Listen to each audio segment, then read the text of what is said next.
What I want you to notice is in this video here is this is a very good horizon video that we can use for perspective. Notice that as the clouds get farther and farther away, they move down towards the horizon. So anything that moves closer to the individual, in this case, who is taking the picture here, look at that big cloud up on the right, top right-hand side, and the clouds on the right side. They move towards you on the right side, and the clouds on the left also move towards you. But they move down as they move towards the horizon level. That's all I want you to get out of this. Just a very quick refresher at how perspective works. And let's get into the heart of the video and see something very interesting about observations that we should have picked up a long time ago with weather balloons. Here we go. Now that we've looked at perspective, let's take a look at this here. This is the 4 positions I want to show of the sun going around on a flat earth.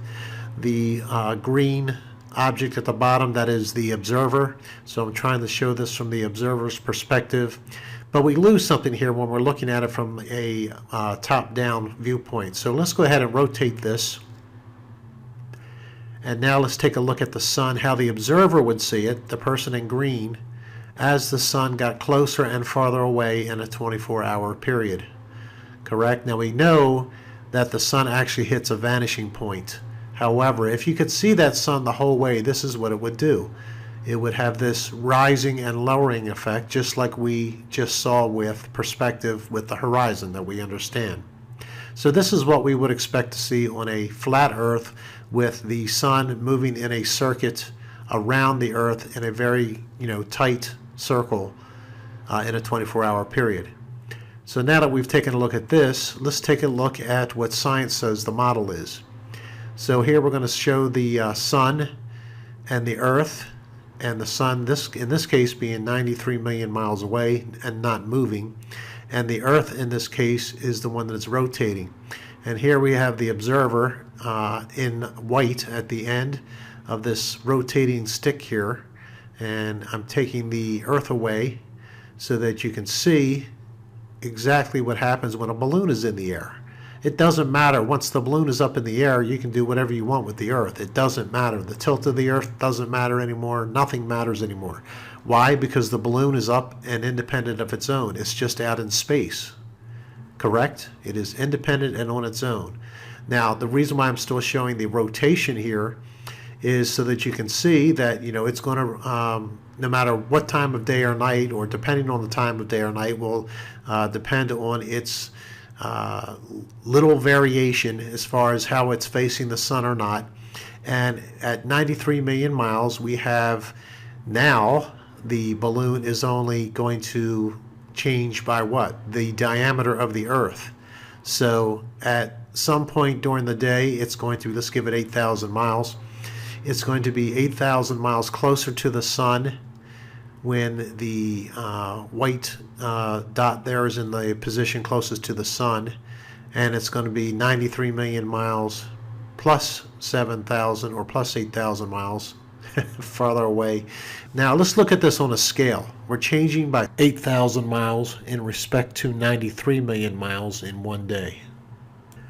Alrighty, here's some graph paper, and each one of these squares equals 1 million miles. And guys, I'm cheating here. The sun is way smaller than what's on here, and the earth, which is the little star there, that is way smaller than that also. You wouldn't even be able to see it on here. Remember, it's 8,000 miles across. Each one of those squares is 1 million miles. The sun is less than one of those squares across. Here we go. The earth is going down to 93 million miles away. There it is, 93 million miles away. And like I said, you wouldn't even see it with your eyes in this scale. The sun you would barely see as almost filling up one of the squares to the left. So with that in mind, and that you couldn't even see the earth on here, which represents, 1/10 of a block would be 100,000 miles. And we're talking about 8,000 miles across on the diameter of the earth. So rotate that 8,000 miles, your viewpoint, from one time of day to another, and rotate that, you're going to move roughly 2 or 3 of those blocks at most from the middle of winter to the middle of summer towards and against the sun. And so how much of that would you see change in the sky over the course of any particular time versus what we saw before? You would see nothing, no difference at all. If you sent up a balloon, no matter what, no matter where your position was on the earth, it should look the same. If you can see the sun, it would be at 90 degrees. Can you see now how the sun rays always have to come in at 90 degrees? I hope this makes it clear. So as soon as you saw that sun, see, I try to explain this, and maybe I can do a visual on this, or somebody can help me with this. To me, you would be in the bottom of a kind of a tunnel looking up, and as soon as the sun rose, it would be there right on top of you, and until the earth turned away, it would disappear on the other side of the well wall that you were in looking up. In any case, I hope you can see that little spin of 8,000 miles isn't going to change how a balloon would see the sun. Imagine a balloon doing that little 8,000 mile trek around in a circle every day. Not the earth, but a little balloon with a camera looking at the sun. Would the perspective ever change? No, it would never change. Well, if it did, it wouldn't be enough for your eyes to pick it up. So now let's look at some of the balloon launches that I've put together, and let's take a look at those. And I think we're going to find out something very interesting here. Alrighty, in this first balloon launch here, this is in Norway, and you can see the date is July 24th. I got to tell you guys, there's a lot of balloon launches out there, and there's no data as far as even the date or where it was launched. That's a shame. But I think everybody should be more in tune to what they need to look for now, because this is what's amazing about these balloon launches that we have not even noticed. Remember, as soon as that balloon gets off the earth, there's no 23.5 degree tilt or anything else like that it has to deal with. It's in space. And as such, look at the only thing you have a perspective of, you have two perspectives here. You have the sun, which is supposedly 93 million miles away, yet it's got a hot spot over the earth. You just saw the graph paper. Do you think you would see that at 93 million miles away? Come on. And you've seen much better hot spots than this, haven't you?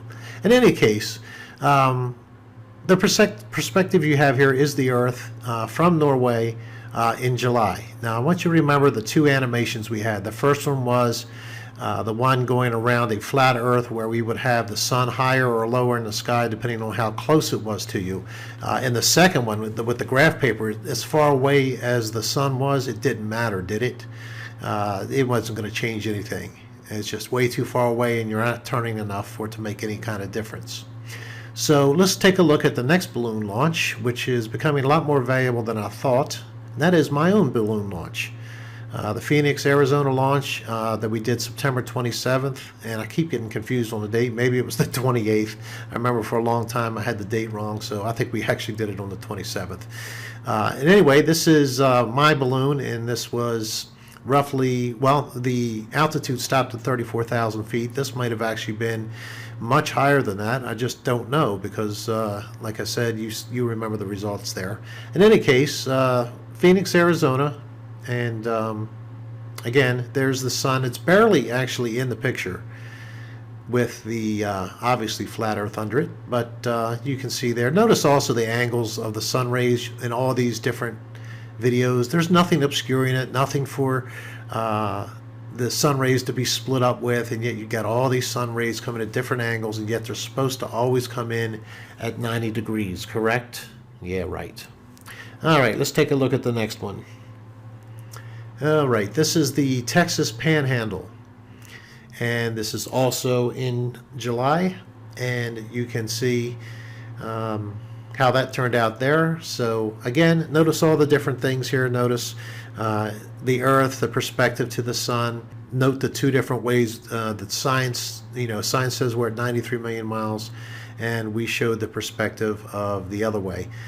Of course, we believe in the flat Earth model, but in any case, I just wanted you to have several ones to compare. So the Texas Panhandle here in July, and we've got a little bit of a GoPro type of deal here. In fact, this way, if you look at this video, you can see that the top left corner, I've left the names of the videos on there, so if you want to look them up and take a look at them.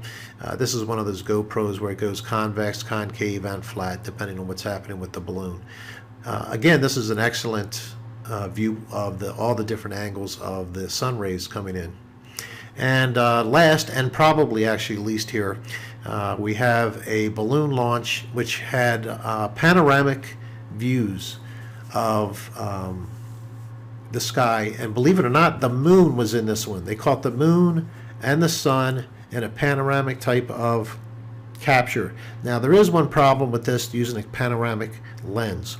And I believe I know how to do it right, but I'm not positive. Now, there was no date. But it's obviously in the winter. You can look down at the Caucasus Mountains, which is where this was taken above, and they were obviously quite snow covered. So if it wasn't, unless they're snow covered year round, I don't know. It's not that far north, these mountains, so I don't know. From where they don't look like they would be covered in the summer anyway. So, but look how low the sun is here. And that is the midpoint. When you look at that video, the sun comes close to you, then it gets far away at the midpoint down there, and then it comes up again to your left. So it goes away on the right, goes down to its farthest perspective there in the center, and then comes back to the left. And in between, you get the moon. I would love to know what date that was when that was launched, because they got both the sun and the moon there, and it's too bad it's panoramic, because you could probably better make out what the phase of the moon was and everything with that. In any case, you've seen these 4 different launches now and the different perspectives here. And here's the big thing I want to put together and show you. So again, remember the graph paper at the 93 million miles away, and then remember our first example where we showed that if it's a flat Earth and the sun is that close, it would do just like the horizon example. It would show it rising and falling apparently in the sky, the sun, in reference to the Earth. So let's take a look at these 4 together right now. Okay, they're all 4 together here. This is amazing, absolutely amazing. You saw by that graph paper that there should be absolutely no difference in the way the sun looks. I don't care if it's winter, spring, summer, doesn't matter. In fact, 3 of these were taken in the summer. The only one that we don't know of for sure is the one there in the bottom left, the Russian one. But the others were taken, in fact, 2 were taken 3 days apart from one another. Here's what I want you to notice. Here is the fascinating thing. Here's the thing that NASA and science and nobody that believes in the globe is going to be able to explain. If we are 93 million miles away and we launch a balloon and it's no longer attached to the Earth, it doesn't care what the freaking, it doesn't matter anyway, with the 23.5 degree tilt and all that BS. What I want you to notice here is look at the distance from the sun to the Earth. And what I tried to do was I tried to get these as close as possible as the altitude, but the altitude shouldn't matter. It doesn't matter if it's 30,000 feet up or 500,000 feet up. What's the difference? We're 93 million miles away to that sun, correct? And the surface of the Earth is always at eye level in every single one of these videos. It's always at eye level from the time it launches on the ground to the time it gets to this where I've taken these photographs until the time the balloon bursts and it comes back down. The horizon is always at eye level, which means, of course, that it is a flat plane. It is not a globe. And people are misunderstanding. They're really underestimating the power of that.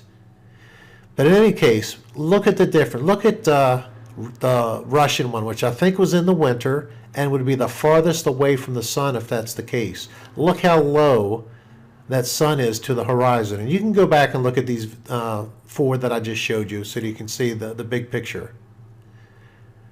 Then you have the one that's in Norway. that would be the next closest to the Earth. And then the Texas and the Phoenix one, they're pretty close, and they're actually pretty close on the map.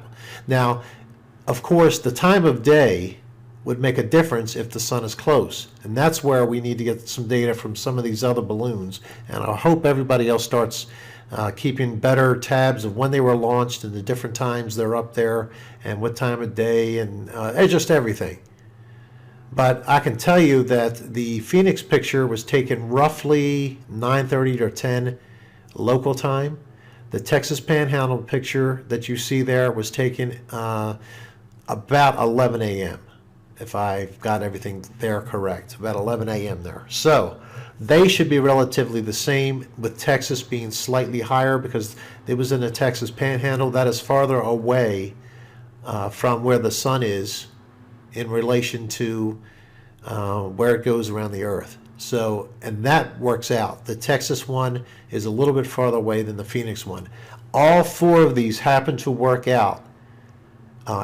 Like I said, the Russia one is the questionable one, but assuming it's in the winter, all four of these work out. It doesn't really matter what time of day it is in Russia.